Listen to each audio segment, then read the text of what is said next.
আল্লাহ তাআলার রহমত, প্রিয় নবীজির সুন্নত।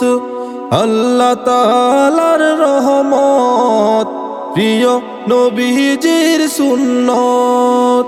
যুগল জীবনের পদার্পণে, যুগল জীবনের পদার্পণে রানুবাবি আব্দুল হাকিম, মেহেরুন্নিসা সালাহুদ্দিন। নতুন জীবনের সূচনা, রইল দুয়া শুভ কামনা। নতুন জীবনের সূচনা, রইল দুয়া শুভ কামনা।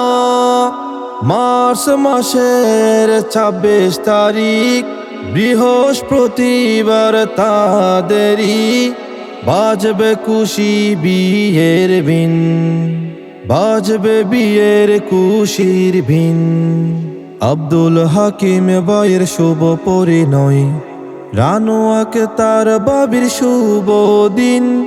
বোন মেহেরুন্নিসার জীবন, বোন মেহেরুন্নিসার জীবন সাথী দুলাভাই সালাহুদ্দিন।